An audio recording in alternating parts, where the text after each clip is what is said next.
안녕하세요. 화상관제인 홍익표 변호사입니다.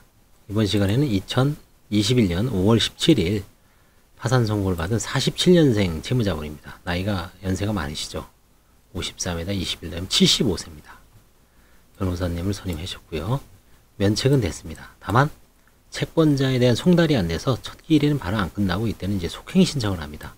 주소 보정을 해란 얘기입니다. 채권자인은 없었고요. 주거 이력은 이제 아주 주민등록을 계속 1년에 한 번씩 옮깁니다. 인천, 경기도 의정부시, 동작구, 서대문구, 동작구. 주로 이제 서대문구하고 동작에 사시는데, 크게는 언니 양모씨 주택에서 무상으로 가져오고, 지인 주택에서 무상으로 가져오고, 지인 전모씨 주택에서 무상으로 가져오고, 교인 주택에서 무상으로 가져오고, 교인 내지 지인들의 거주에서 아니면 친척들, 맨 마지막에는 아들 주모 씨의 주택에서 전세보증 3,500만 원에서 무상으로 거주하고 있습니다. 채무자는, 신청인은 교회에 나가서 교회에 어려운 사람들을 돕고자 대출을 받아 돈을 빌려주었습니다. 여러 명이 보증을 해주면서 대출을 받아 교회 어려운 분들을 도와주었다고 합니다. 나중에 남편이 대출을 받은 것이 들통나 남편으로부터 폭행 등 가혹행위를 하고 집에서 쫓겨나와서 지금 현재 혼자 살고 있습니다. 남편은 70세고요. 채무자는 74세입니다. 아들은 둘이 있는데 44살, 42살. 큰아들은 이제 장애인으로 자폐증, 정신분열증으로 지금 무직이고요. 둘째 아들은 이제 공무원인 것 같습니다. 총 채무는 7억 5천입니다. 오랫동안 거의 90년대부터 2000년 전에 다 진 빚입니다. 이게 아마 원금은 얼마 안 돼요. 전부 합치면. 그죠? 1600, 2000. 3,000, 3,400, 8,700, 1억 3천, 1억 5천, 1억 한 7, 8천? 많아 1억 7, 8천인데 5배가 늘어났죠. 4배 이상 늘어났습니다. 20년이 지나서 그렇죠. 이런 분들도 이제 늙었지만 죽기 전에 아마 자녀들이나 속이라도 편하게 살려고 면책을 합니다. 그렇죠? 면책되죠. 아무것도 없잖아요. 다만 채권자 양모씨가 송달불능으로 이런 건 이제 주소만 보정하면, 주소를 모르면 이제 사실조회를 하라 그랬죠. 4군데다가 전화번호 알면은 이동통신, 예전엔 3사라 그랬는데 이동통신 7사라 그랬죠. 그러니까 SK텔링크인가 이런, 그 다음에 KT 자회사, 흔히 말하면 선불폰, 알뜰폰 하는 사업자까지 꼼꼼하게 체크를 하는 측면에서 이동통신 3사가 아니라 기존에는 KT, LGU+, SK텔레콤 3군데다가 했지만 요즘은 통신 7사, 그거에 대해서도 유튜브에다 제가 했어요. 그 다음에 찍어서 올 정보를 제공했으니까 한번 잘 참조해 보시기 바랍니다. 그 다음에 이제 계좌번호를 알면 은행에다가 하시는 거고, 사업자 번호를 알면 세무서에다 가시고, 그런 식으로 이제 사실조회를 주로 이 3군데다 합니다. 은행, 세무서, 통신 7사. 거기서도 주소가 안 나오면 어쩔 수 없이 이제 공고가름 신청을 받아줍니다. 그것까지 노력을 해보시기 바랍니다. 이 송달불능으로 한 거는 결국은 이제 대리인들이 잘 도와줘야 돼요. 변호사나 법무사, 사무장들이 신속하게 주소를 매일 보면 이제 사실조회 같은 거 전문가잖아요. 그렇죠? 그걸 잘 해서 신속하게 송달을 다시 주소 보정을 하고 주민등록센터에 간다든지 아니면 공고가름 신청을 하고, 공고가름 신청에서는 주소를 보정할 수 없는 여러 가지 사유를 좀 자세하게 쓰면 됩니다. 채무가 발생된 경위, 그동안 어떻게 교섭을 했는지, 그 다음에 채무자의 주소를 모르게 된 경위, 그 다음에 그걸 위해서 어떤 노력을 했는지, 사실조회까지 다 해봤지만 알 수 없었다. 아니면 상대방이 대포폰을 사용했다든지 도저히 주소를 알 수가 없다. 그러면 이제 결국 최종적으로 공고가름 신청을 해서 공고가름 결정을 내면 송달된 걸로 간주합니다. 그러면 끝나는 겁니다. 거기까지가 상당히 힘듭니다. 더군다나 채권자가 한두 명이 아니라 30명, 40명 되신 분들도 결국은 언젠가는 끝납니다. 안 끝날 수는 없습니다. 왜? 판사도 결국 끝내주거든요. 2년, 3년 걸리더라도. 통상 그 정도는 안 가고 한 1년 정도는 걸립니다. 다만 대리인들이 많은 노력을 해야 됩니다. 사무장들이나 직원들이, 변호사님들 마찬가지로 법무사 분들, 전문가들이 잘 도와줘야 됩니다.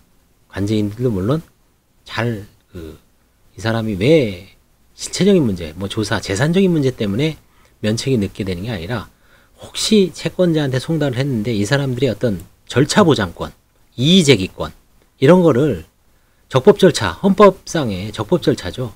보장을 해줘야 되거든요. 채권자의 희생하에 채무자가 면책되는 거기 때문에 채권자의 권리가 희생되는 거죠. 몇백만 원, 몇천만 원, 몇억. 그렇기 때문에 그 사람한테 비록 형식적인 수도 있지만 이의제기를 할 권한을 줘야 되거든요. 그래서 그 사람한테 알려줘야죠. 파산 선고 사실을. 그래서 자꾸 송달, 주소 보정, 송달 그 얘기를 입에 진짜 다다기가 닳도록 귀가 따르도록 얘기하는 겁니다. 마르고 닳도록. 여러분들 뭐 괴롭히려고 그런 게 아닙니다.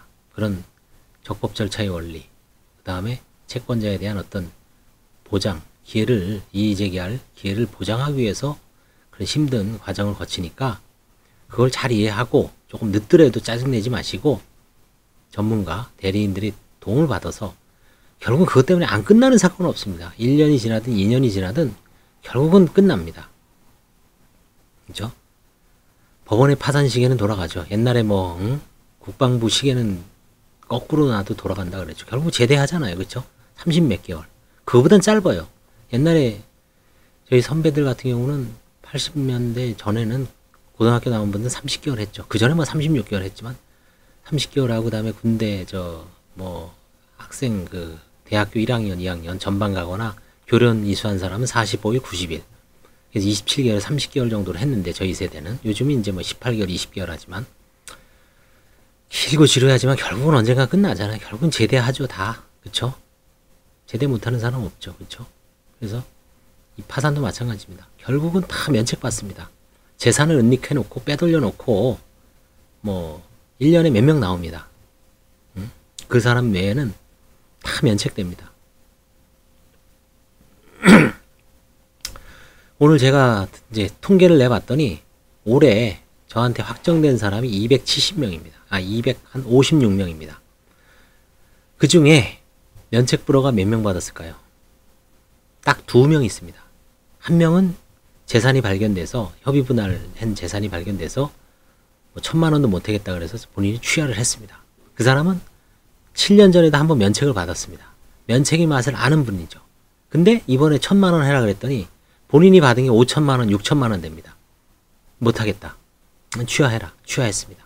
그 다음에 배우자의 어떤 재산 분할 집 하나 넘기고 보험금을 동생 앞으로 넘긴 사람, 또 본인이 쓴 사람 1200에 한다는데 그것도 못하겠다 그래서 결국은 취하를 했는지 제가 불허가를 냈는데 그 2개만 딱 불허가가 됐습니다. 나머지 254건은 면책입니다. 그럼 확률상 어떻게 됩니까? 99%죠. 그렇죠? 그 정도로 대부분 다 면책입니다. 재산적 문제가 없는 한. 이 2 케이스는 재산적으로 좀 상대적으로 좀 심각해 보여서 경우에 따라서 그런 것도 면책해줄 수도 있습니다. 그래서 요즘 빨리 신속하게 면책을 하기 때문에 사전에 잘 점검을 받으셔서 대리인들 점검을 잘 해야 됩니다. 점검을 잘못하면 나중에 멱살 잡힐 수가 있어요. 왜 이걸 얘기 안 해줬냐? 그죠? 상속, 이혼 재산 분할, 보험 변경, 그 다음에 계좌, 차명 계좌, 아니면 본인 계좌 잘 올무 끼고 열심히 넘기면서 직원 본인이 하기 싫다, 귀찮다 그러면 직원이 하더라도 열심히 해야 됩니다.